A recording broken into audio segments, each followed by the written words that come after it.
4-game losing streak is over. Finally ay nakabalik na nga sa winning column ang reigning All-Filipino silver medalist na Petrogas, pero binigyan sila ng sakit sa ulo ng Farm Fresh Foxes. Buhay pa, Petrogas tinapos ang 4-game losing streak. Farm Fresh na isahan ng Angels pero hindi umubra ang kanilang upset. 5th set, naging bato pa. Pero bago yan mga ka-V-Heads, huwag kalimutang mag-subscribe at i-click ang notification bell para updated ka sa aking latest videos. Nagkaroon ng tsansa ang batang Farm Fresh Foxes na mas i-challenge ang veteran Petrogas matapos nilang makuha ang set point sa set 4 pero hindi pumayag ang Angel sa set 5. Tuloy ang improvement ng Foxes pero tuloy rin ang pakikipaglaban ng Angels para sa kanilang Final 4 hopes.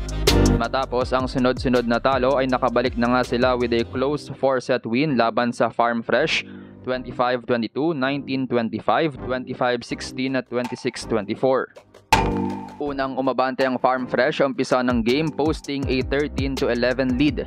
Pero matapos noon ay humampas naman itong Petrogas nang pahirapan nila ang service reception ng Foxes, credit sa heavy service ni Jonas Abete, 19-14 pabor sa Angels. Hindi naman nagpaawat sina Tubo at Santiago at nakalapit ulit ang Farm Fresh within 1, 20-21.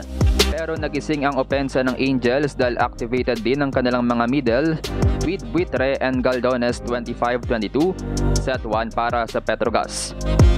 Angels naman ang rumatsada sa umpisa ng set 2, target muli nila ang unstable na first ball ng Foxes.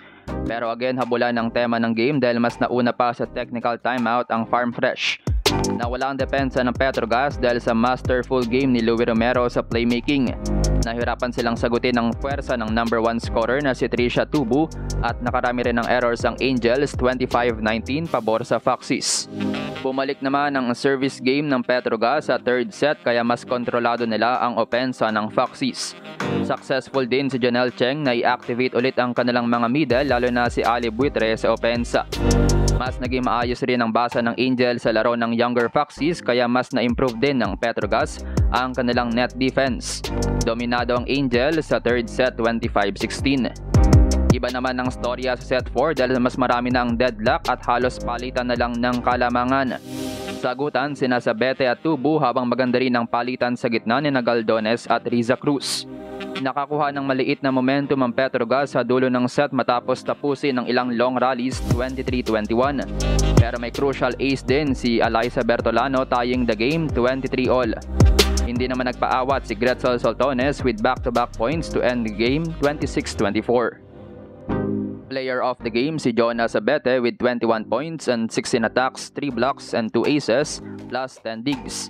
4 na players pang nasa double digits para sa Angels. Soltones with 16 points, 12 receptions, Pontillas with 13 points, 12 receptions, at Buitre and Galdones with 10 points each. Sa Farm Fresh, top scorer si Trisha Tubu with 20 points and 9 digs. May tig 11 points naman sina Riza Cruz at Samantha Nolasco. Dikit ang lahat ng stats pero lamang sa lahat ng departments ang Petrogas. Biggest advantage ang attacking 62-49. Dahil sa panalo ng Petrogas, mabubuhay pa nilang maliit na tsansa nila sa semifinals. Mananatili ang Angels sa number 6 with 5 wins and 4 losses. Waiting na makarami pa ng talo ang top 5 teams. Pero bukod doon ay kailangan nilang maipanalo ang kanilang huling 2 games laban sa Akari at PLDT. Naputol ng Petrogas ang kanilang 4-game losing streak habang naudlot naman ang first ever back-to-back win sana ng Farm Fresh. Number 10 pa rin ng Foxes with 1 win and 8 losses. Malaki ang tsansa ng Farm Fresh na mag-improve ang kanilang standing sa 3 wins, 8 losses kung may papanalo nila ang kanilang 2 matches laban sa Galleries at next lead. Babalik ang Petrogas sa November 25, 4 PM laban sa Akari para sa tsansa papuntang Final 4.